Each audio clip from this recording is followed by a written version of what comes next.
আমার সঙ্গী হয়ে নিজের প্রাণ নিয়ে খেলবেন না মন্ত্রীমশাই। আপনার মন ভাঙলে সুপার গ্লু দিয়ে জোড়া হবে, কিন্তু আপনি জনদরদি মানুষ, জনগণ আছে আপনার সাথে।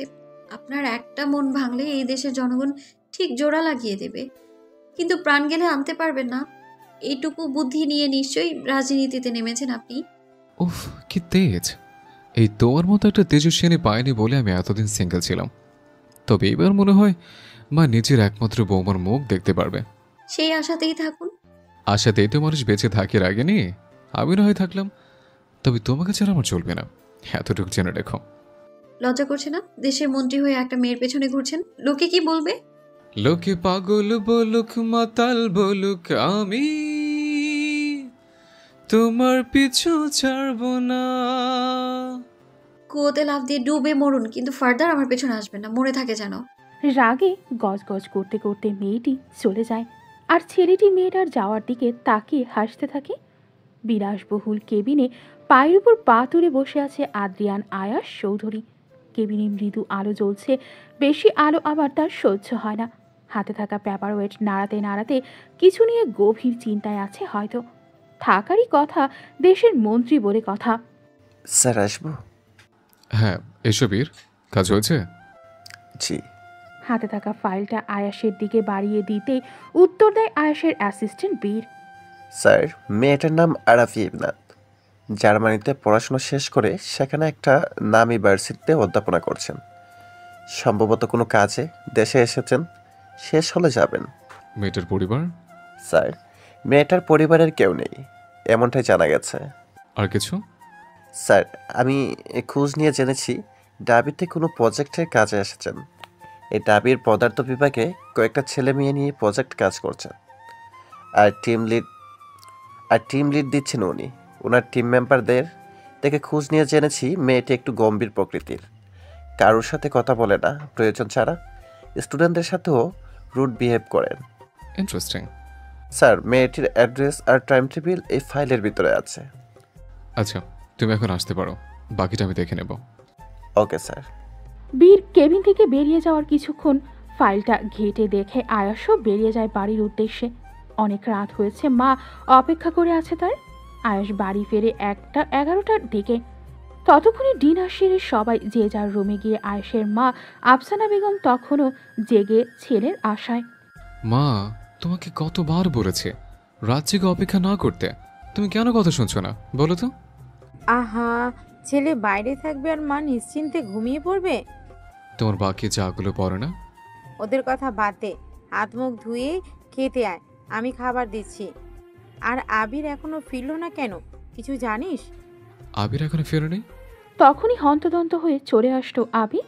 পুরো নাম আরিয়ান আবির চৌধুরী, আয়েশের মেজ চাচার ছেলে। পড়াশোনা শেষ করে এখন বাড়ির ব্যবসা সামলাচ্ছে। আবির, কি হলো এত রাত কেন আজ? আর বলো না বড় মা, একটা বজ্জাত মেয়ের পাল্লায় পড়েছিলাম, আর তার জন্য ডবল খাটুরি খাটতে গিয়ে আমার এত দেরি। আবিরের কথা শুনে আয়াস ভ্রু কুচকে তাকিয়ে আছে। আবির খুব প্রাণবন্ত আর দুষ্টু প্রকৃতির ছেলে, সহজে তাকে রাখতে দেখা যায় না। আবির, কি হয়েছে সব খুলে বল। আয়েশের কথার প্রেক্ষিতে আবির সকালের কথা বলে। ফ্ল্যাশব্যাক। রাস্তায় জ্যামে আটকে আছে, এদিকে ক্লায়েন্টের সাথে ডিল সাইন করার জন্য একটা ক্যাফেটেরিয়াতে যেতে হবে আবিরের।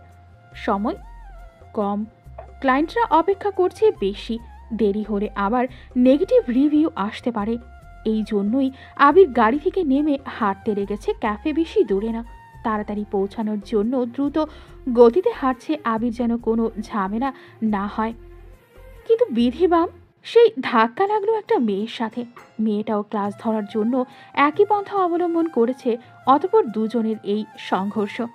মেয়েটির হাতে থাকা মিল্কশেক আবিরের ফাইলের ওপর পড়ে যায়।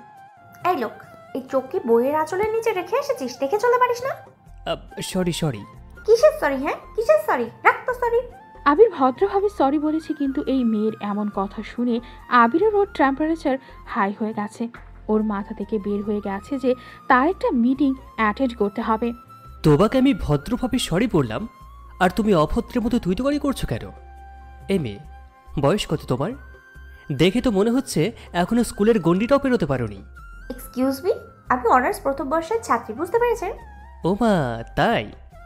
দেখতে তো 1.5 ফুট, কিন্তু আসলে তুমি তো লুলি ফুট। এই, একদম আমার হাইট তুলে কথা বলবেন না। তোর বাপের নাম ভুলিয়ে দেবো, অসভ্য। আমার বাপের নাম আমজাদ চৌধুরী, আর আমি তার ছেলে আরিয়ান আবির চৌধুরী। এত সহজে নাম ভুলবো না। হ্যাঁ, কি নাম? আমজাদ চৌধুরী? আর আপনি তার ছেলে আপেল চৌধুরী? ও মাই খাট, এমন নামও হয়? এই বলে অট্ট হাসিতে ফেটে পড়ল মেয়েটি। এদিকে আবিরের রাগ সপ্তম আকাশে। মেয়েটাকে কষিয়ে থাপ্পড় দিতে পারলে তার শান্তি লাগতো। তার আর তার বাবার নাম নিয়ে হাসাহাসি করছে। ভাবা যায়? এই মেয়ে, এত উল্টোপাল্টা কথা বলো কেন? থাপ্পড় দিয়ে একদম না দাঁত ফেলে দেবো তোমার। প্রথমত, আমার নাম এই মেয়ে না, আমার নাম আশফিয়া ইমরোজ বৃষ্টি। আর দ্বিতীয়ত, আমি কোলগেট দিয়ে দাঁত ব্রাশ করি। এত সহজে ফেলতে পারবেন না, অসভ্য লোক। বারবার অসভ্য লোক কেন বলছো?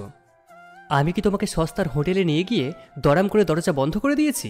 এই খবিসের ঘরের খবিস, কী সব আবল তাবল বকছিস? হ্যাঁ, ছ্যাঃ, ম্যানারলেস কথাকার। তোর বউ থাকবে না শালা। তোর বড় হবে ভুড়িওয়ালা টাকলা। মদ খেয়ে সে প্রতিদিন তোকে উত্তম মধ্যম দেবে, চুলের মুঠি ধরে দেওয়ালের সাথে মাথা ঠুকে দেবে। আর তোর তো প্যান্ট ফেটে যাবে রে জনসমুদ্রে। চেয়ার ভেঙে পড়বি তুই। ওয়াশরুমে পানি টিস্যু কিচ্ছুই পাবি না তুই। বউ জুটবে না তোর আর। আর যদি জোটেও যায়, তোকে উঠতে বসতে খেলাবে। বাসার সব কাজ তোকে দিয়ে করাবে।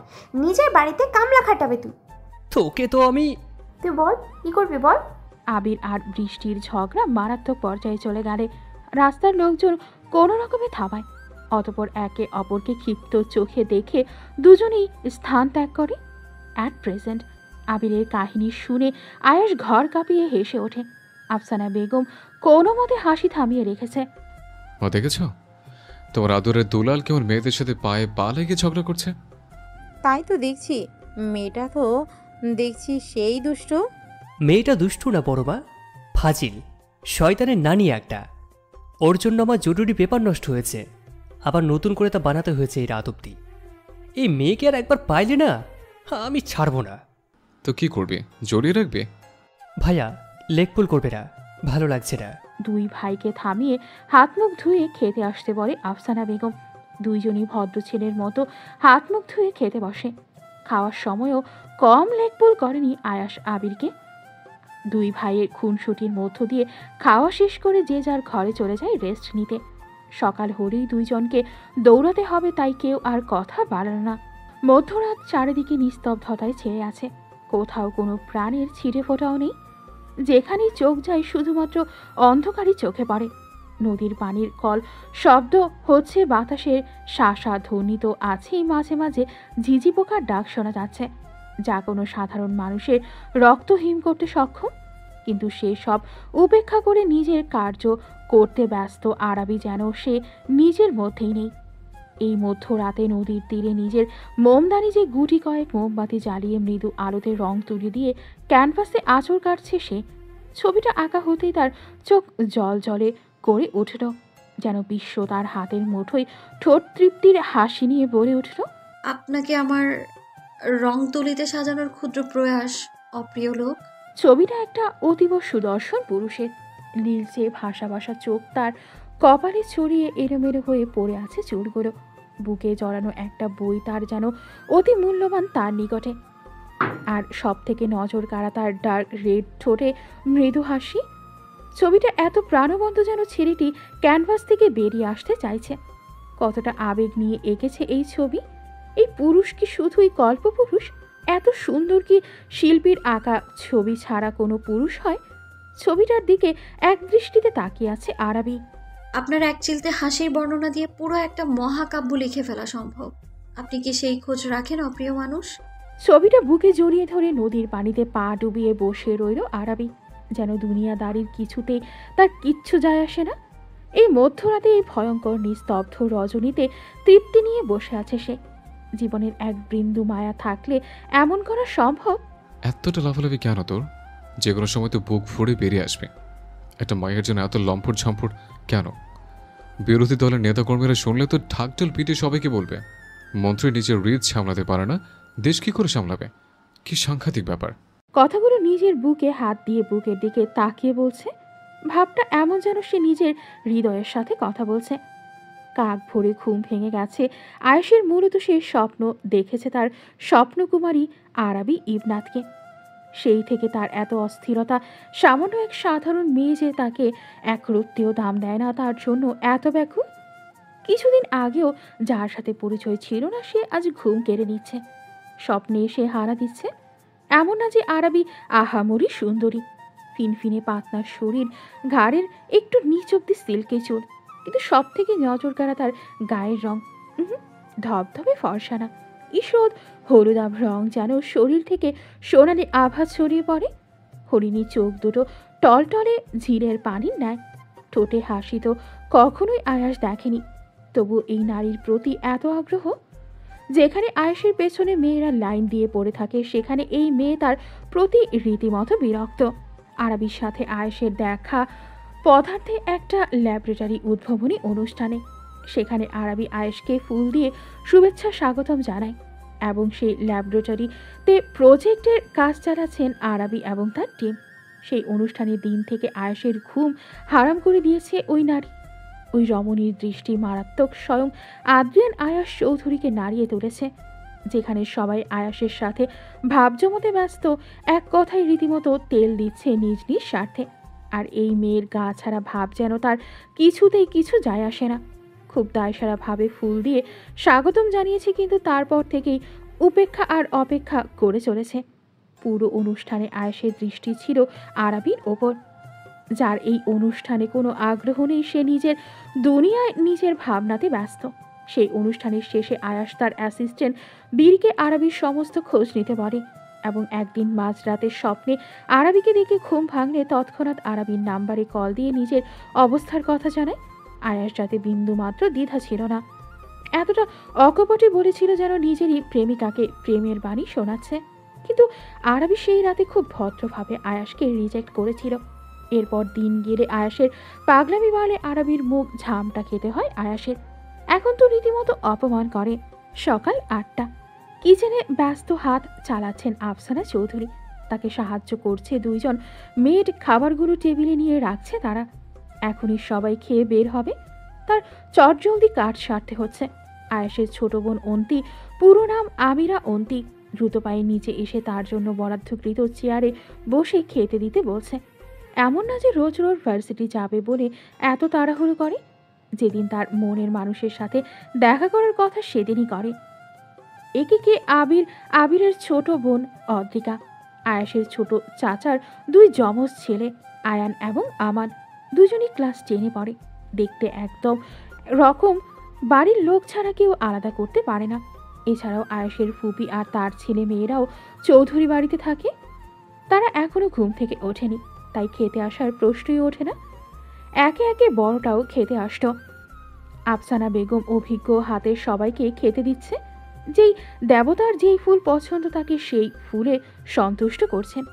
আফসানা বেগমের দুই যা সবসময় গা বাঁচিয়ে চলেন। ছোট চা অর্থাৎ আয়ানের আয়াসের মা একজন ওয়ার্কিং ওমেন, তাই আর তার এই সব থেকে মুক্ত। আর মেজোজা অর্থাৎ আবিরের মা সবসময় শাশুড়ির লেজ ধরে ঘুরতে থাকে। ভাইয়া, আমি বলেছিলাম না আমাকে ভার্সিটিতে যেতে হবে। খাওয়ার সময় আদ্রিকার কথা শুনে সবাই তার মুখের দিকে তাকালো।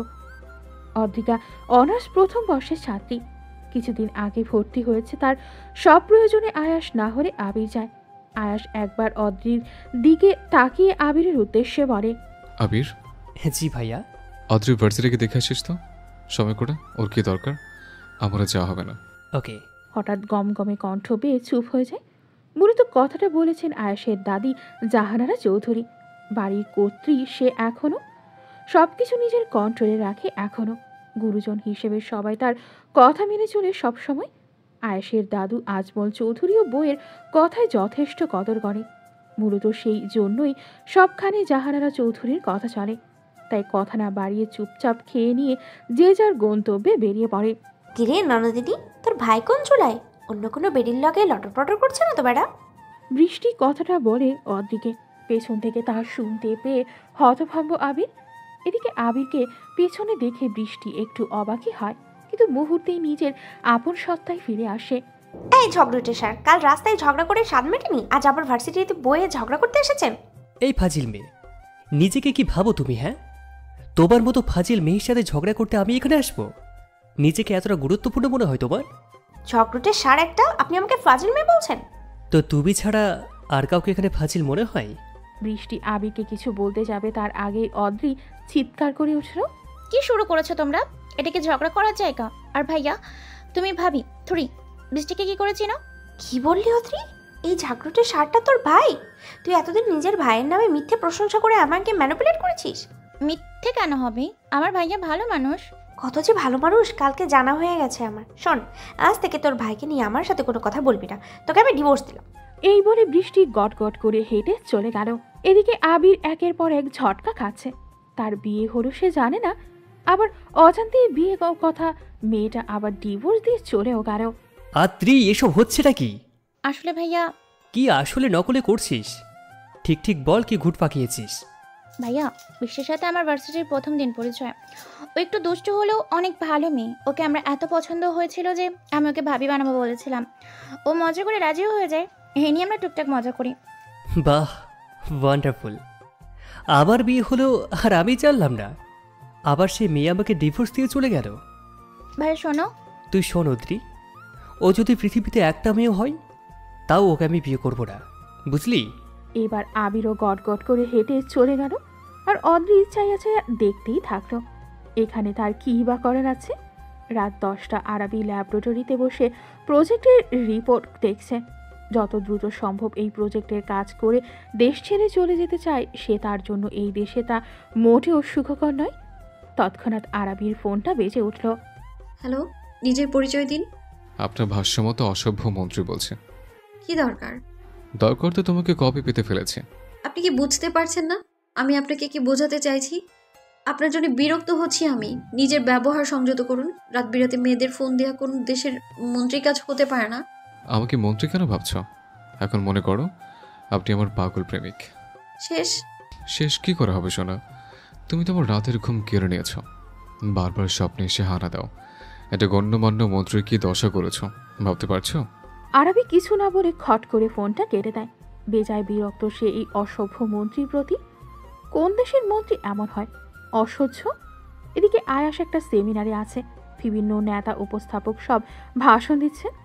আয়াস খুবই বিরক্ত এদের ওপর। একবার মাইক পেলে ছাড়তেই চায় না। কাজের বেলায় কাউকেই পাওয়া যায় না, ভাষণের বেলায় 16 আনা। জনগণের যে তাদের ভাষণ পছন্দ হচ্ছে না সেদিকে তাদের খেয়ালই নেই। জনগণ কাজ চাই, ভাষণ নয়। এক পর্যায়ে উপস্থাপক আয়াসকে কিছু কথা বলার জন্য অনুরোধ করে আয়াস স্টেজে যায়। আসসালামু আলাইকুম। গমগমে কণ্ঠে সালাম পেয়ে বিক্ষিপ্ত জনগণের টনক নড়ল। এবার তারা সেমিনারে মনোযোগ দেওয়ার জন্য উদ্যত হলো। তোমার ননদিনী কুম্ভকর্ণের মতো ঘুমায়। আমি তোমার বড় শাশুড়ি বলছি বৌমা। তা তুমি আমার আবিরকে কবে বিয়ে করলে?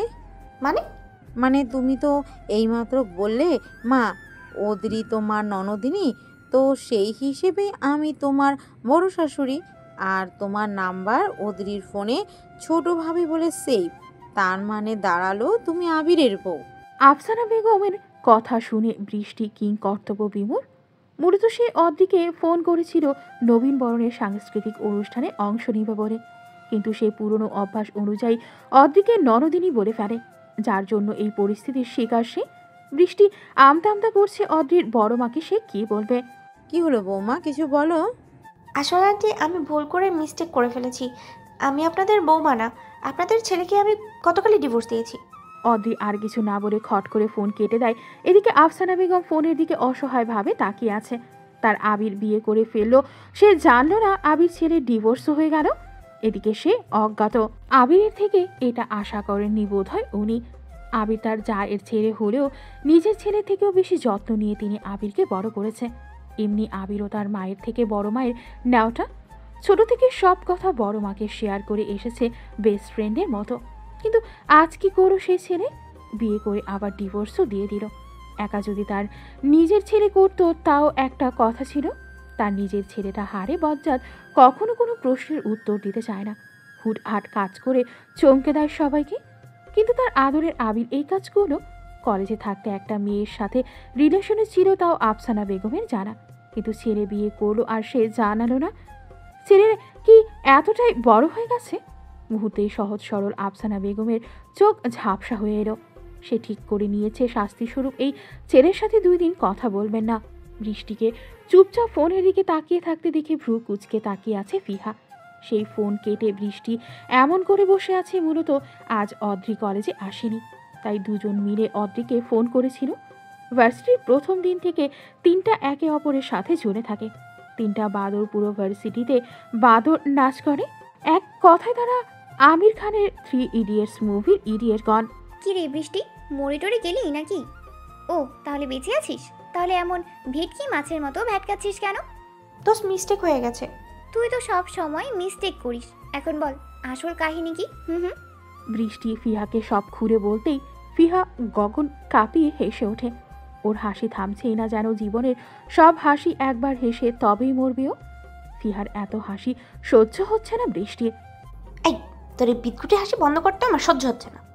এই একদম আমার হাসিকে বিদঘুটে বলবি না। জানিস আমার এই হাসির উপর কত ছেলে ফিদা হয়? হ, যাদের চোখ নেই তারা হয়, আর না হলে যারা ধরাকে সরা জ্ঞান করে তারা হয়। না হলে তোর এই হাসির উপরে কেউ ফিদা হয়? ইয়াক্থু। এবার আর ফিহা চুপ থাকতে পারল না।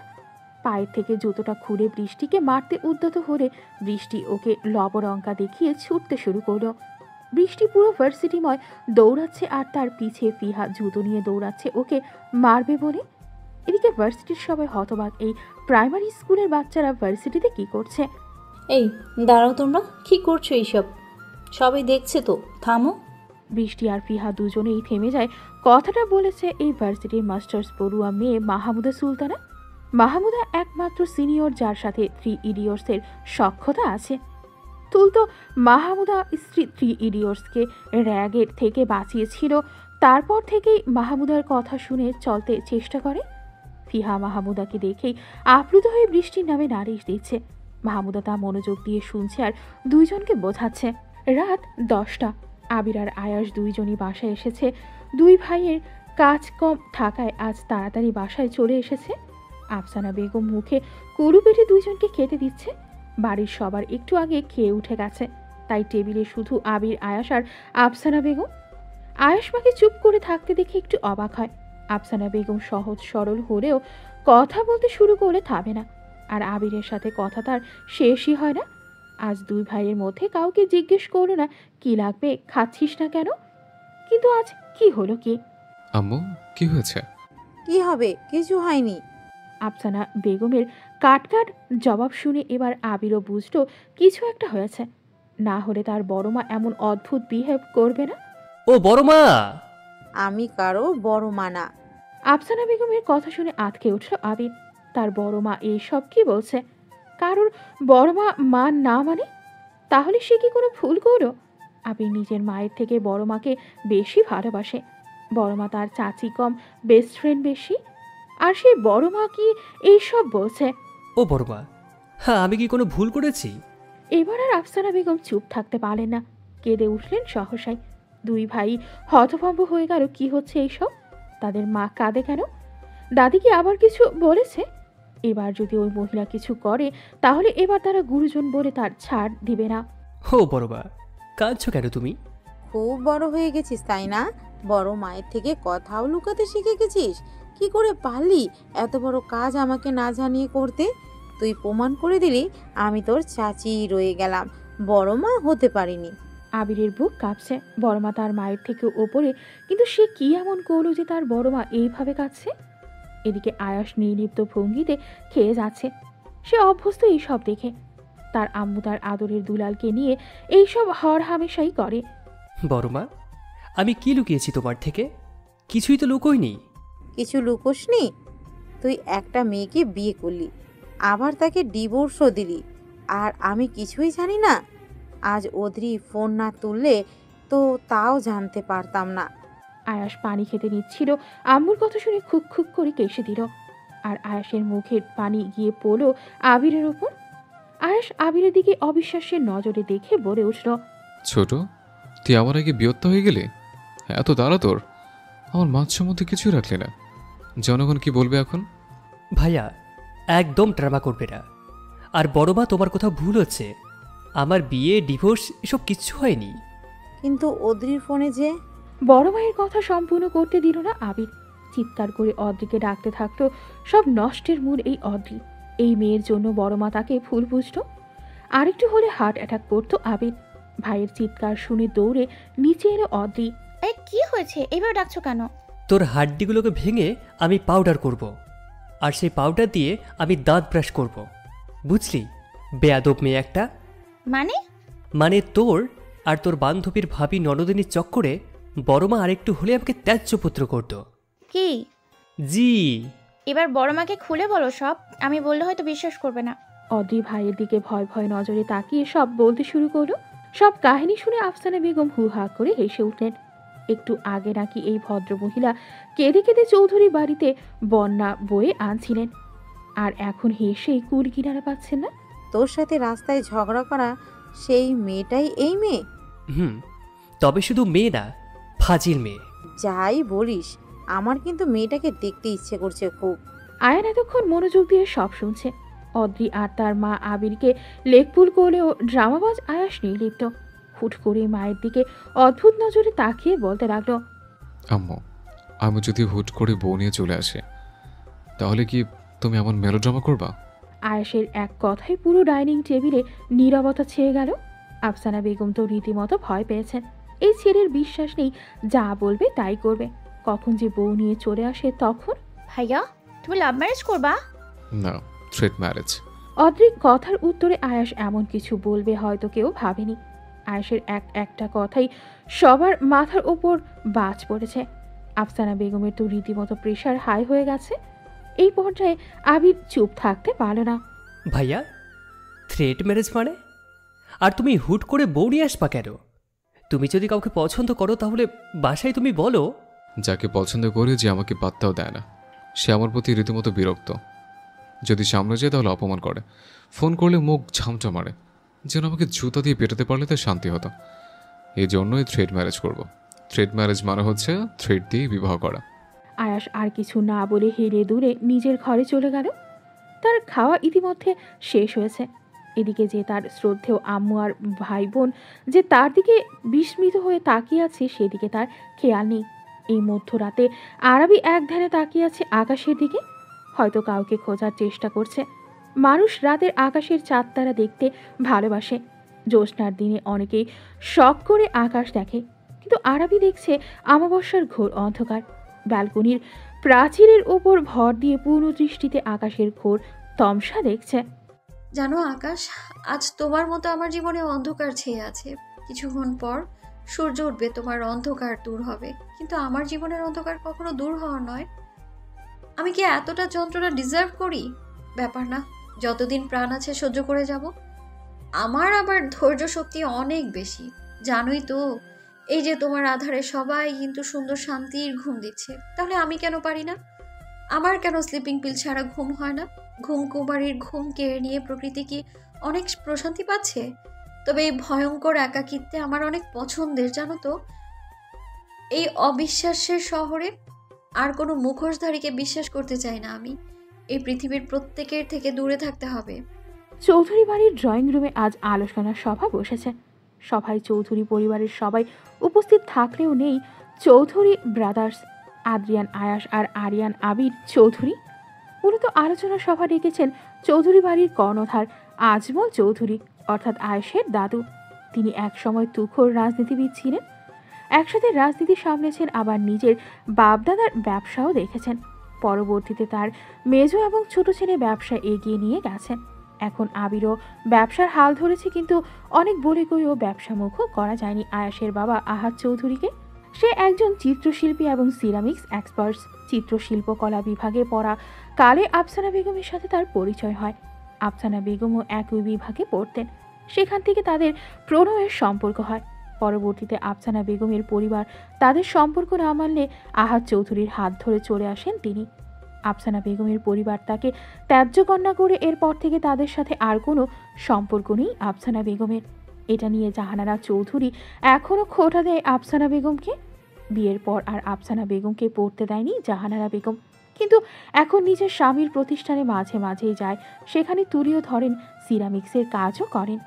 আফসানা বেগমের এত এত গুণ বৃথা যেতে দেখে আহাদ চৌধুরী এখনও অনুশোচনায় ভোগে। পড়াশোনা শেষ করে নিজে একটা ছোট্ট আর্ট একাডেমি খুলেছিলেন আহাদ চৌধুরী, যা এখন বিশ্বখ্যাতি অর্জন করেছেন। হাজার হাজার মানুষ এখন সেই একাডেমিতে চিত্রশিল্প এবং সিরামিক্সের কাজ শিখে। আয়েশের ছোট থেকে রাজনীতির প্রতি ঝোঁক ছিল এবং সেটাকে নিজের পেশা হিসেবে বেছে নিয়েছে। আজমল চৌধুরীও মনে করেন আয়াসই পারবে তার রাজনীতিতে তার নাম টিকিয়ে রাখতে। এর জন্যই কখনোই ব্যবসাতে আয়াসকে জড়াতে চায়নি। তিনিও চায় আয়াস মন থেকে রাজনীতি করুক। এই ছেলের রক্তে সেই তেজ আছে, মাথায় তুখর বুদ্ধি আছে, বিরোধী পক্ষে ঘোল খাওয়ানোর কূটনৈতিক কৌশল রপ্ত আছে, যা একজন রাজনীতিবিদের থাকা দরকার। আয়াস আর আবির কত দূর? আজমল চৌধুরীর কথায় সবাই আর একটু মনোযোগী হয়। কেউই বুঝছে না আজ কি নিয়ে কথা বলতে চাইছেন আজমল চৌধুরী। চলে আসবে এক্ষুনি। আফসানা বেগম বিনম্রভাবে শ্বশুরের কথায় উত্তর দেয়, কিন্তু জাহানারা চৌধুরী তবুও ফুঁসে ওঠে। কিভাবে আসতে বলেছ যে এখন আসলো না? বড় মা আমাদের ঠিকভাবে আসতে বলেছে, কিন্তু আমরা এতটা প্রয়োজন মনে করিনি, তাই আসতে দেরি। আবিরের কণ্ঠ শুনে সবাই দরজার দিকে তাকায়। আফসানা বেগমকে কেউ কটু কথা বললে তাকে ডিটারজেন্ট ছাড়া ধুয়ে দেয় আবির। আবির ব্লেজারটা খুলে হাতে রেখেছে, গলার টাইটাও ঢিলে হয়ে গেছে, চুলগুলো এলোমেলো। আবিরকে দেখে বোঝা যাচ্ছে ভীষণ ক্লান্ত সে। আফসানা বেগম দৌড়ে কিচেনে গেল লেবুর শরবত বানাতে। বাড়িতে ফিরেই তার ছেলেরা তার হাতের লেবুর শরবত খায়। আবির এসে সোফার একপাশে বসার একটু পর শরবত নিয়ে হাজির হয় আফসানা বেগম। শরবতটা আবিরের হাতে দিয়ে নিজের আঁচল দিয়ে আবিরের মুখটা মুছে দেয়। খুব খাটুনি হয়ে গেছে আজ বাবু। হ্যাঁ বড় মা, অনেক কাজের চাপ ছিল আজকে। এই দৃশ্য দেখে ফুঁসে ওঠে আবিরের মা নির্জনা বেগম। সে বসেছিল শাশুড়ির পাশে, দাঁতে দাঁত চেপে শাশুড়িকে উদ্দেশ্য করে বলছে, দেখছো আম্মা, এইভাবেই আমার ছেলেকে বশ করছে। যে গাভীর বাছুরকে দুধ দিবে, বাছুর তো সেই গাভীর কাছেই যাবে নাকি? এই জন্যই বলি ছেলে মেয়েদের বিশেষ যত্ন করো।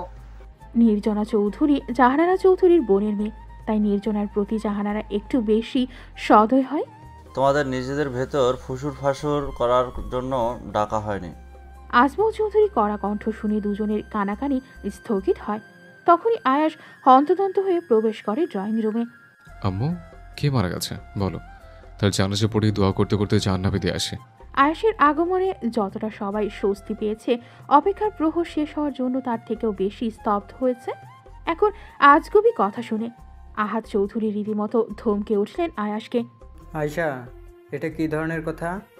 তোর কি বলবো আব্বু, যেভাবে ফোনের উপর ফোন দিচ্ছে সব। আর কেউ কথা বাড়ালো না এই ঘাটতারা ছেলের সাথে। কেউ তার সাথে কথাই পারবে না। পৃথিবীর যত আজগুবি লজিক সব এই ছেলের মাথাতে। আফসানা বেগম একইভাবে নিজের ছেলের জন্য লেবুর শরবত নিয়ে আসলো এবং আয়াস সময় নিয়ে অতি আরামের সাথে বসে খেলো মায়ের হাতের শরবত। উপস্থিত সবাই আয়েশের দিকে তাকিয়ে আছে, কখন এই ছেলের খাওয়া শেষ হবে আর কখন আসলে কথা শুরু হবে। তো এবার বলো এত জরুরি তলব কেন? আজমল চৌধুরী আর জাহানারা চৌধুরী এবার একটু নড়ে সরে বসলো। কিভাবে কথা শুরু করবে তারা বুঝতে পারছেন না। জাহানারা বেগম কণ্ঠে যতটা পারল নরম করে আয়াসকে বলল, আয়াস দাদুভাই শোন। বলো কুটনি বুড়ি। জাহানারা বেগম থতমত খেয়ে গেলেন। তার এত সুন্দর ডাকের উত্তর এইভাবে দেবে হয়তো সে ভাবেনি। আফসানা বেগম এবার আয়াসকে চোখ রাঙালেন। আয়াস, দাদির সাথে কেউ এইভাবে কথা বলে? এবার আবির মুখ খুলল, এক পরে বড় মায়ের দিকে তাকিয়ে বলতে শুরু করলো, ওই বুড়ি তোমার সাথে যেদিন সুন্দরভাবে কথা বলবে, আমরাও সেদিন ওনার সাথে সুন্দরভাবে কথা বলবো, বুঝছো বড় মা? আহা, কি হচ্ছে কি? যে জন্য সবাইকে ডেকেছি সেই কথাটা কি শুনবে? আবির আয়াসের পাশে বসেছিল, এবার একটু গা ঘেঁষে বসলো ভাইয়ের সাথে। তারপর অতি ধীরে আয়াসের কানে বলতে শুরু করলো, ভাইয়া বুঝছো তো কাহিনীটা তোমাকে নিয়ে? বুঝেছি তো ছোট, কাহিনীটা আমাকে নিয়ে না হলে আলোচনাটা আমাকে ছাড়াই হতো। শোনো সবাই। আজমল চৌধুরী কণ্ঠ আবির আর আয়াস থেমে যায়। তারা উৎসুক নজরে তাকিয়ে আছে দাদু কি বলবে জানার জন্য। আমি ঠিক করেছি যত তাড়াতাড়ি সম্ভব আয়াস দাদু ভাইয়ের সাথে আরিয়া বুবুয়ের বিয়ে দেব। উপস্থিত সবাই স্তম্ভিত। আরিয়া আয়াসের ফুফাতো বোন বলেও কিছু স্বভাবগত কারণে আয়াস আবির কেউ আরিয়াকে সহ্য করতে পারে না। আরিয়া তো পারে না খুশিতে নেচে দেয়, সে মায়ের পাশে বসে আছে। আয়াসকে সে আগে থেকেই পছন্দ করে, কিন্তু আয়াস তাকে কখনো পাত্তা দেয় নাই। এই জন্যই আরিয়ার রাগ ছিল আয়াসের প্রতি। তার মতো আগুন সুন্দর মেয়ে রিজেক্ট করে এই ছেলে, এবার তো তাকেই বিয়ে করতে হবে। এদিকে আবির রেগে বম হয়ে গেছে আর আয়াস নির্লিপ্ত হয়ে বসে। আর কিছু? আর কিছু মানে? এখানে তোমার বিয়ের কথা চলছে আয়াস। কিছুটা বিরক্তি নিয়ে বলে আয়াসের ছোট চাচি তানিয়া চৌধুরী। বিয়েটা করবো আমি, বাসও করবো আমি, বছর বছর ডজন ডজন বাচ্চাও ডাউনলোড করবো আমি, আর মেয়ে পছন্দ করবে আমার 14 গোষ্ঠী। How funny. আয়াস নিজে কথা বলেই নিজে হাসতে শুরু করেছে। তার সাথে আবার যোগ দিয়েছে আবির। আয়াস কি হচ্ছে কি এসব? এক প্রকার আয়াসকে ধমকে উঠলেন আয়াসের মেজ চাচা আমজাদ চৌধুরী, মানে আবিরের বাবা। আরে রেগে যাচ্ছ কেন চাচ্ছু? তোমরা যখন এমন এক কথা বলতে পেরেছো, তাহলে আমার রিয়াকশনটা সহ্য করার ক্ষমতা রাখতে। এ পর্যায়ে আবার জাহানারা চৌধুরী মুখ খুললেন। দাদু ভাই রেগে যাস কেন? বিয়ের বয়স হয়েছে তোমার, বিয়ে তো করতেই হবে। আর আরিয়া বুবুও বড় হয়েছে, তাই ওকেও তোমার জন্য পছন্দ করলাম। ভাবলাম ঘরের মেয়ে ঘরেই থাকুক। ও ঘরে মেয়ে না, দাদিও মির্জাবাড়ির মেয়ে। আর এতই যদি অপছন্দ, নিজের বড়র সাথে বিয়ে দিয়ে নিজের ঘরে ঠাই দাও। আয়াস, এবার কিন্তু বাড়াবাড়ি হচ্ছে। তোমার তো বিয়ের বয়স হয়েছে, বিয়ে তো করতেই হবে। আয়াস এক পলক নিজের ফুপি আফরোজা বেগমের দিকে তাকিয়ে আবার বলতে শুরু করলো। আমার কথা তোমাদের ভাবতে হবে না, বিয়ে করবো আমি, তাই পছন্দ করবো আমি। আর তোমার এই থার্ড ক্লাস মেয়ে আমার পোষাবে না। আদ্রিয়ান আয়েশের বউ, she has to B different. সময় হলে সে নিজে চলে আসবে। আয়াস আর কাউকে কিছু বলার সুযোগ না দিয়ে চলে গেল নিজের ঘরে। আর আবির বসে বসে ফোন ঘাঁটতেছে, যেন কিছুই হয়নি। এবার নির্জনা বেগম ছেলেকে বলতে শুরু করেছে। আবির, তুই এভাবে বসে না থেকে ভাইকে বোঝাতে পারিস না? কি বোঝাবো আমি ভাইয়াকে? যে ভাইয়া নাচতে নাচতে প্লিজ এই চিপ মেয়েটাকে নিয়ে নিজের গলায় ঝুলিয়ে নাও। এবার আফরোজা বেগম ফুঁসে উঠেছে। এরা দুই ভাই তখন থেকে সমানে তার মেয়েকে অপমান করে যাচ্ছে। আবির, এবার কিন্তু বাড়াবাড়ি হচ্ছে। আমার মেয়েটাকে তোমরা দুই ভাই এভাবে অপমান করতে পারো না। বাহ ফুপি, তোমার মেয়ে কাজ করতে পারবে আর আমরা বলতে পারবো না? এই যে দেখো, তোমার মেয়ে এত এত গুরুজনের সামনে অর্ধনগ্ন হয়ে বসে আছে, তাতে ওর কোনো রকম লজ্জা হচ্ছে? এখানে তো অন্তি আদ্রি দুইজনই আছে। কারোর পোশাক এমন অশালীন? শুধু পোশাক না, ওর তো কাজ কর্ম সব কিছু অশ্লীল। এখন আর না বলি। ওহ প্লিজ আবির, থামো তুমি, এটা আজকালকার ফ্যাশন। তোমার ফ্যাশন তোমার কাছে রাখো আরিয়া, ওইসব আমার ভাইয়ের পোষাবে না। ও হ্যাঁ, আর একটা কথা তুমি কান খুলে শুনে নাও। লাভাকে সহ্য করার ক্ষমতা শুধু লাভা রাখে। আদ্রিয়ান আয়াস একজন উত্তপ্ত লাভা, হ্রদ তাকে সহ্য করার ক্ষমতা তোমার মতো ননির পুতুলের। আবিরও কথা শেষ করে নিজের ঘরে চলে গেল। এদিকে হতাশ হয়ে তাকিয়ে আছে জাহানারা চৌধুরী। নিজের নাতনিকে তার নিজের কাছে রাখার ইচ্ছা পূরণ হলো না। বৃষ্টি, এই অনাবৃষ্টি, কথায় বললে তুই? এই হতো পেঁচা, কি বললি তুই? আবি অনাবৃষ্টি? হ্যাঁ যা, সত্যি তাই বলেছি। ওরে আবার সত্যি জাহাজ রে, বের করছি তো সত্যি। এই বলে চুরোচুরি শুরু করো বৃষ্টি আর তার ভাই নোমান। নোমান বৃষ্টি থেকে 2 বছরের বড়, কিন্তু ঝগড়া এমন করে যেন ওরা সতীন। এদিকে এদের ঝগড়া দেখে অতিষ্ঠ রহমান পরিবার, তাই এদের ঝগড়া থামাতে আর কেউ আসে না। কি আশ্চর্য, তোমায় দেখি মারামারি করতে করতে একে অপরকে খুন করে ফেলবে। দূরে সরো একে অপরের থেকে। বৃষ্টি আর নোমান এর মারামারি থামাতে হিমশিম খাচ্ছে তাদের ভাবি মিম। মিম ওদের চাচাতো ভাই আহির রহমানের স্ত্রী। তোমাদের থেকে আমার অয়ন এইসব মারামারি শিখেছে। সে এখন স্কুলে গিয়ে এসব অ্যাপ্লাই করে আর কমপ্লেন আসে আমার কাছে। ভাবি ভুলে যেও, অয়নের শরীরে আমাদের রক্ত রয়েছে, ও তো আমাদের মতনই হবে নাকি? বৃষ্টির যুক্তি শুনে মিম আর ভাষা খুঁজে পেল না এদের আর কি বলে অপমান করলে এরা অপমানিত হবে। কিভাবে থামবে এদের চুলোচুরি? অনেক চুলোচুলি করেছো নিশ্চয়ই, খিদে পেয়েছে, খেতে হবে তো, তাড়াতাড়ি নিচে এসো। মিম যতটা পারলো কষ্টটা গভীর করলো, যেন এটা ভাবে দুই বাদর। ভাবি রাগ করেছে মনে হয় ঝগড়া থামাই। এই টেকনিক মিম কিছুদিন ধরে চালাচ্ছে, ভালোই কাজে দিচ্ছে। মিম কপট রাগ দেখিয়ে নিচে চলে গেল। এই ছোট ভাইয়া, ভাবি রাগ করেছে নাকি? সব তোর জন্য, তুই চলোচলি করতে গেলি কেন? এই ফাজিল, আমি শুরু করলাম না তুই করলি? মিম পেছনে তাকিয়ে এদের ঝগড়া দেখে একটা দীর্ঘশ্বাস ফেলল।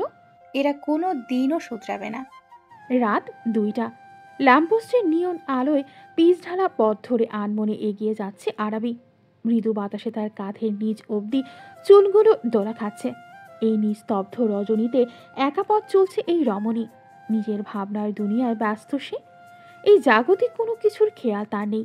হঠাৎ তার হাতে টান পড়ে বিরক্তিতে ভ্রু কুঁচকে তাকায়। এই অদ্ভুত মেয়ের জায়গা অন্য কেউ হলে হয়তো তার কলিজার পানি শুকিয়ে আসতো, কিন্তু এই মেয়ে একদম শান্ত। হঠাৎই হাতটা ঝাড়া দিয়ে ছাড়িয়ে পেছনে ঘুরে হাত ধরে থাকা লোকটার মুখে সজোরে খুশি মেরে দেয়। আউচ!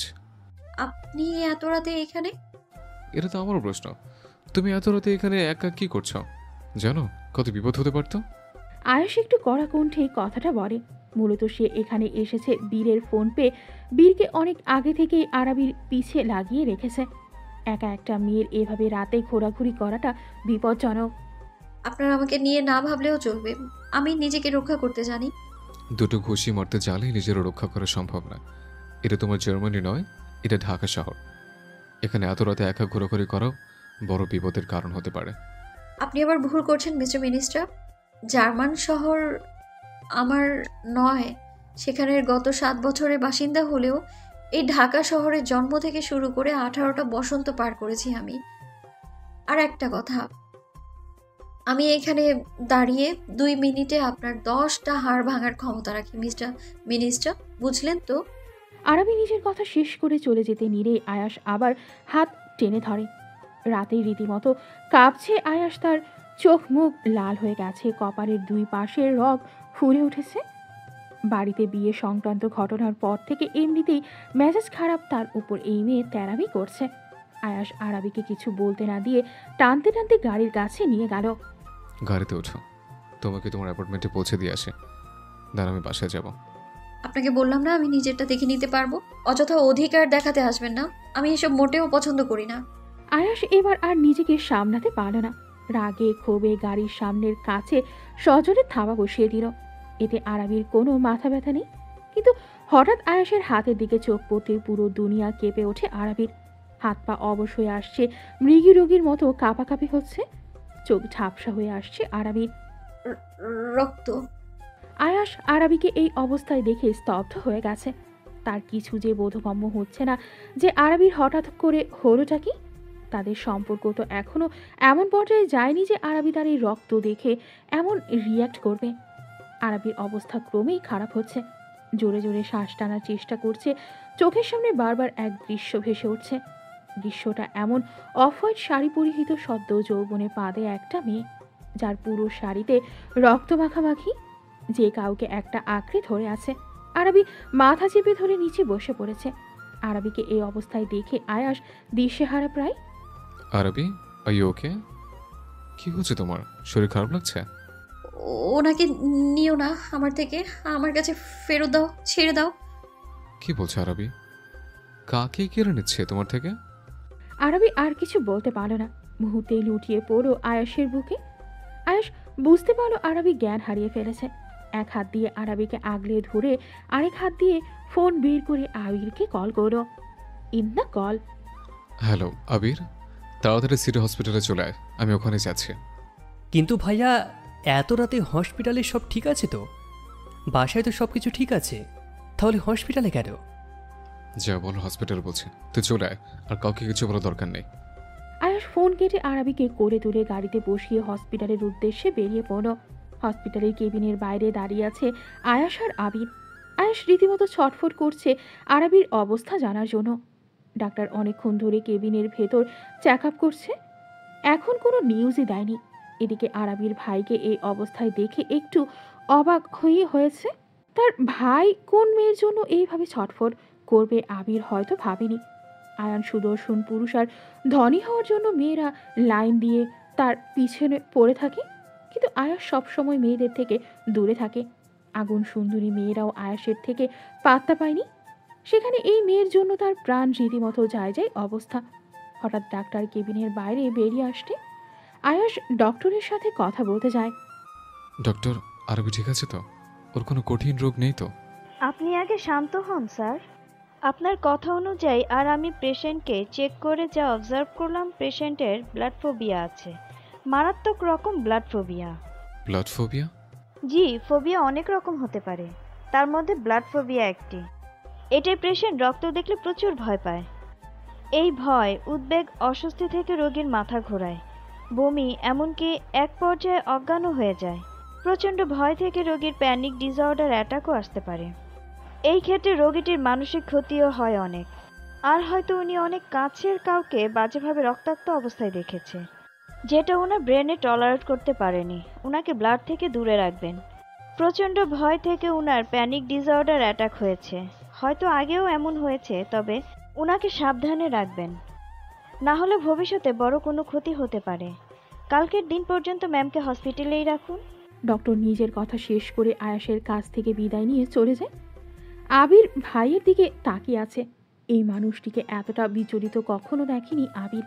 ভীষণ ধূর্ত বুদ্ধি সম্পন্ন আয়াস অপরপক্ষ কিছু করার আগেই তাকে মাত দিয়ে দেয়, কিন্তু আজ এই লোকটা বাচ্চাদের মতো বিহেভ করছে। ভাইয়া, এবার কি করবে? আমি এখানে থাকবো, তুই বাসায় যা। তুমি কি পাগল হয়ে গেছো ভাইয়া? তুমি সারা রাত এখানে থাকবা, তারপর যদি কোনোভাবে ওই নিউজ মিডিয়া পর্যন্ত যায় তখন কি হবে? নিজেদের চ্যানেলে টিআরপি বাড়ানোর জন্য এরা হাইনার মতো ওত পেতে থাকে, তিলকে তাল করে ছাড়ে। আমি এসব কিছুর পরোয়া করি না, যা করার করুনিক। ভাইয়া, তুমি পরোয়া না করলে ভাবি তো করে। তোমার কথা শুনে যা বুঝছি, ভাবি তোমাকে সহ্য করতে পারে না। এর উপর যদি তোমার জন্য তাকে কোনো হ্যারাসমেন্টের শিকার হতে হয়, তাহলে তোমার প্রেম কাহিনী শুরু হওয়ার আগেই শেষ। দরকার হলে আমি ভাবির জন্য পার্সোনাল নার্স অ্যাপয়েন্ট করছি, তার স্পেশাল ট্রিটমেন্টের ব্যবস্থা করছি। অনেক ম্যাচুর হয়ে গেছে দেখছি। আর হ্যাঁ, ও তোমার ভাবি এখনো হয়নি। আয়ান নিজের কথা শেষ করে বাইরের দিকে চলে যায়। আবির ভাইয়ের যাওয়ার দিকে তাকিয়ে মুচকি হাসে। তার ভাই তার কথা তো শুনেছে। আবিরও বাকি ফর্মালিটি শেষ করবে, বাড়ির উদ্দেশ্যে রওনা দেয়। সকাল 7টা। সব নিউজ চ্যানেল, প্রেস মিডিয়া, সামাজিক যোগাযোগ মাধ্যম এখন উত্তেজিত। সব জায়গায় একটাই নিউজ। দেশের বিশিষ্ট সমাজসেবক মিনিস্টার আদ্রিয়ান আয়েশ চৌধুরীকে মধ্যরাতে একটা মেয়ের সাথে দেখা গেছে। আয়েশ চৌধুরীকে একটা ছবিতে একটা মেয়ের সাথে দেখা গেছে। মেয়েটার হাত ধরে দাঁড়িয়ে আছেন আয়াস। কে এই মেয়েটি? কি তাদের সম্পর্ক? তাহলে কি ধরে নেওয়া যাবে যে রাজনীতিবিদ মানেই তাদের চরিত্র সমস্যা? আর 5টা নেতার মতো আয়েশ চৌধুরী তাহলে চরিত্রে দোষ আছে? সকাল সকাল এই নিউজ দেখে চৌধুরী বাড়ির অবস্থা এখন গরম। ছবিতে মেয়েটাকে স্পষ্ট করে দেখা না গেলেও আয়াসের মুখটা স্পষ্ট। পরিবারের সবাই আয়াসের উপর ঝাঁপিয়ে পড়েছে। এক একজন এক এক পরপর এক প্রশ্ন করছে। এদিকে সকাল থেকে আরাবির খোঁজ না পাওয়ায় আয়াস চিন্তিত। তার উপর এইসব প্রশ্নে রীতিমতো মেজাজ খারাপ হচ্ছে। আয়াসের রাগে ঘি ঢালার কাজ করছে আফরোজা বেগম। আয়াস, তাহলে এই জন্যই আমার মেয়েকে রিজেক্ট করলে?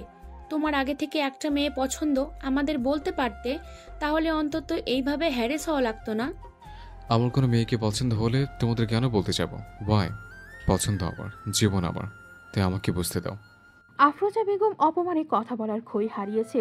আয়াস কারোর কোনো প্রশ্নের উত্তর না দিয়ে গটগট করে নিজের রুমে চলে যায়। আবিরও ভাইয়ের রাস্তা ধরো। যে ভয়টা পাচ্ছিলাম সেটাই হলো। এই মিডিয়ার লোকজনের না কুকুরের নাক, ঠিক গন্ধে গন্ধে জায়গায় মতো চলে আসবে। আবির রাগে ফোঁস করছে। এদিকে আয়াস নিয়ে লিপ্ত। আবির ভাইকে এতটা শান্ত দেখে একটু অবাকই হয়।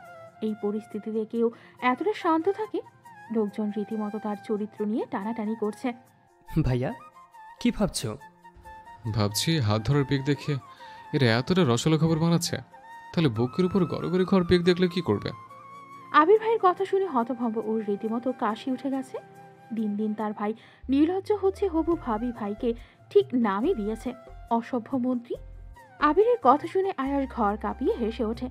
আবির ভাইয়ের এই হাসির মানে ঠিকই বুঝেছে, কিন্তু কিছু তো একটা করবে এই লোকটা, আর সেটা যে সবার মুখ বন্ধ করতে সক্ষম হবে সেই ধারণাটাও আবির করতে পারছে। চৌধুরী বাড়ির ড্রয়িং রুমে আদ্রিয়ান আয়াসের বউ হয়ে বসে আছে আরাবি। কি এমন হলো যে আরাবি সোজা আয়াসকে বিয়ে করে ফেলল? আরাবির কি এমন দুর্বলতার খবর পেল আয়াস? এদিকে চৌধুরী পরিবারের হতভম্ব। কালকেই তারা বিয়ের কথা তুলেছেন, আর আজকে আয়াস বিয়ে করে বউ নিয়ে চলে আসলো। এ আবার কেমন বিয়ে? আয়াস কাউকে কিছু না বলে সোফাতে বসে ফোন স্ক্রল করছে, যেন সবাইকে অবাক হওয়ার সুযোগ দিচ্ছে। আয়াসের পাশে চোখ মুখ শক্ত করে বসে আছে আরাবি। এ আবার কেমন বউ? চোখে মুখে লজ্জা লজ্জা ভাব নেই। নতুন শ্বশুর বাড়ি এসেছে, এখন কাঁদতে কাঁদতে রীতিমতো মূর্ছা যাওয়ার কথা। কিন্তু এই বউয়ের সেই সবের বালাই নেই। আর আসল কথা, বিয়ের শাড়িটা পর্যন্ত গায়ে জড়ায়নি এই মেয়েটা। একটা জিন্স আর সাথে লং কুর্তি পরে একটা লাল ওড়না কোনো রকম মাথায় দিয়ে রেখেছে। এদিকে আয়াসও রোজকার মতো সাদা পাঞ্জাবি পরে আছে। এরা কি বিয়ের পোশাকটা পরার সুযোগ পায়নি?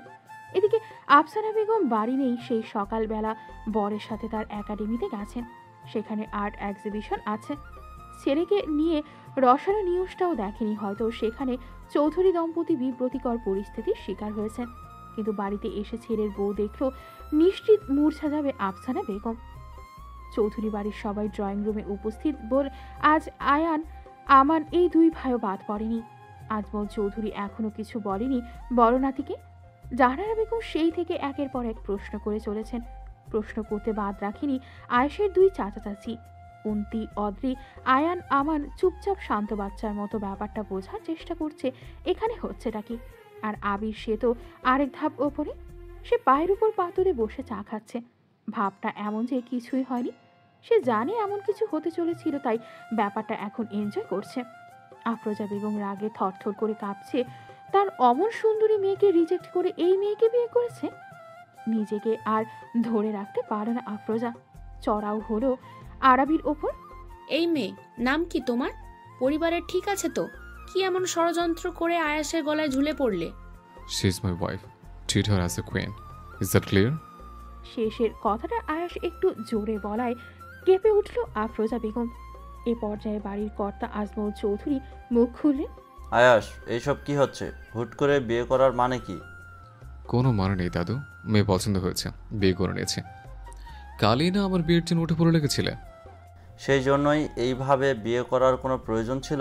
মেয়ে পছন্দ আমাদের বলতে পারলে না, আমরা ধুমধাম করে বিয়ে দিতাম। হাতে একদম সময় ছিল না দাদু, দেখলে তো পরিস্থিতি কেমন। সকালে নিউজের ছবিতে যে মেয়ে ছিল এটাই সে মেয়ে। এবার জাহানারা চৌধুরী একটু স্বস্তি বোধ করেন। তার নাতি পরিস্থিতি সামলাতে বিয়ে করেছে ভেবেই আপ্লুত হলেন। রাজনীতিবিদদের এমন দুই একটা হয়েই থাকে। পরিস্থিতি কিছুটা শান্ত হলে এই মেয়েকে কিছু টাকা দিয়ে বিদায় করে দেবেন, তারপর আরিয়ার সাথে আবার বিয়ে দেবেন। জাহানারা এবার কণ্ঠে সব আবেগ ঢেলে আয়াসকে বলেন, দাদু ভাই, তুমি পরিস্থিতির শিকার পছন্দ করে বিয়ে করনি, তাই না? তবে মন খারাপ করো না, তোমার পছন্দ না হলে এই মেয়ের সাথে তোমার সংসার করতে হবে না। আমার পছন্দ না হলে আমি একটা সূত্র পর্যন্ত নেই না, আর বউ তো দূরে থাক। সংসার করলে এই ওর সাথে করব। আর ওর নাম এই মেয়ে না, ওর একটা সুন্দর নাম আছে, বুঝলে? আয়েশের কাট জবাবে চুপসে গেলেন জাহানারা চৌধুরী। তানিয়া এগিয়ে এসে আরাবিকে বলে, তোমাকে তো আবার এই মেয়ে বলে ডাকা যাবে না। তা নাম কি তোমার? নিজের পরিচয় কেন দিচ্ছ না? আরাবি এবার চোখ তুলে তাকালো সকলের দিকে। সেই চাহনিতে কোনো নমনীয়তা নেই, আছে শুধু কাঠিন্য। এক নজরে সবাইকে দেখে শক্ত কণ্ঠে জবাব দিল, আমার নাম আরাবি ইবনাত, পেশায় একজন পদার্থবিদ। আর আমি কোনো ষড়যন্ত্র করে আপনার ছেলেকে বিয়ে করিনি। উনি নিজে থেকে আমায় থ্রেড দিয়ে বিয়ে করেছে। এমন দুই চারটা আদ্রিয়ান আয়াস চৌধুরী সব সময় আমার পিছনে পড়ে থাকে। আর আমার পরিবার বলতে কিছুই নেই। আশা করি আমার কথা বোঝাতে পেরেছি আমি। আরাবির কথা শুনে সবাই বুঝে গেছে এই মেয়েটা দমে যাওয়ার নয়। এই মেয়ে অবলা নারী তো মোটেও না। সেই মুহূর্তের ড্রয়িং রুমে হন্তদন্ত হয়ে প্রবেশ করছে আহাদ চৌধুরী আর আফসানা চৌধুরী। তাদের ইতিমধ্যেই ফোন করে বেশ রসিয়ে রসিয়ে খবরটা দিয়েছে আবিরের মা নির্জনা চৌধুরী। ড্রয়িং রুমে ঢুকে দুইজনই স্তব্ধ আরাবিকে দেখে। তার মানে করব তাহলে সত্য? এই মেয়ে তার ছেলের বউ? দুইজনই পাথরের ন্যায় দাঁড়িয়ে আছে, যেন এখানে কি হচ্ছে তারা বুঝতে পারছে না। আবির রেডি হয়ে আছে, কখন বড়মা তার অভিমানে কাঁদতে শুরু করে। আর তার দায়িত্ব হবে বড়মার ব্রেন ওয়াশ করা। নিজের একমাত্র ছেলের থেকে এতটা শখ বোধ হয় সহ্য করতে পারবে না, মূর্ছাও যেতে পারে যে কোনো সময়। কিন্তু আফসানা বেগম সবাইকে অবাক করে দিয়ে ছুটে গিয়ে আরাবিকে জড়িয়ে ধরে ঝরঝর করে কেঁদে দিল। উপস্থিত সবাই হতবাক, সবাই ভেবেই নিয়েছিল সহজ সরল আফসানা বোধহয় এই মেয়েটাকে মেনে নিবে না। কিন্তু আফসানা সোজা গিয়ে এই মেয়েটাকে জড়িয়ে ধরে কাঁদছে। আরাবিও এক হাতে আগলে ধরল আফসানা বেগমকে। মনি, বাচ্চাদের মতো ফ্যাচ ফ্যাচ করে কাঁদবে না তো। ব্যাস, আরাবির এই একটা কথাই যেন সকলের মাথায় বাজ পড়ল। এবার বাদ পড়েনি আয়াস আবিরও। আয়াস আগে আরাবির এতটা নরম কণ্ঠ শোনেনি। তার উপর আরাবি তার মাকে মনি বলছে। আরবি কিভাবে চেনে তার মাকে?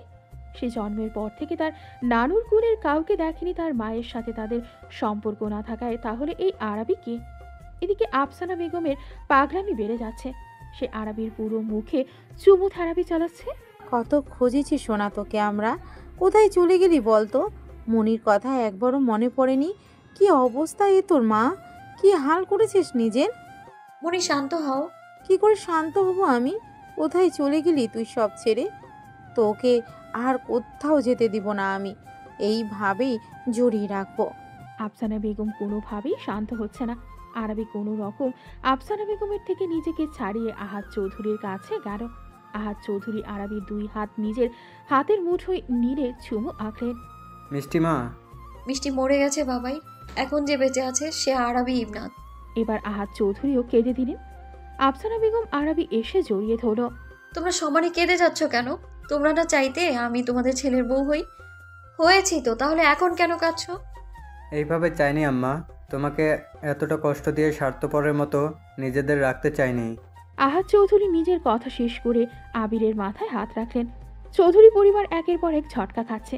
ইতিপূর্বে আহাদ চৌধুরীর চোখে কেউ পানি রাখেনি। আফসানা বেগম এখনো কেঁদে যাচ্ছে আর প্রলাপ বকছেন। মিষ্টিমা, তোর খুব কষ্ট হচ্ছে তাই না সোনা? তাহলে কাঁদছিস না কেন মা?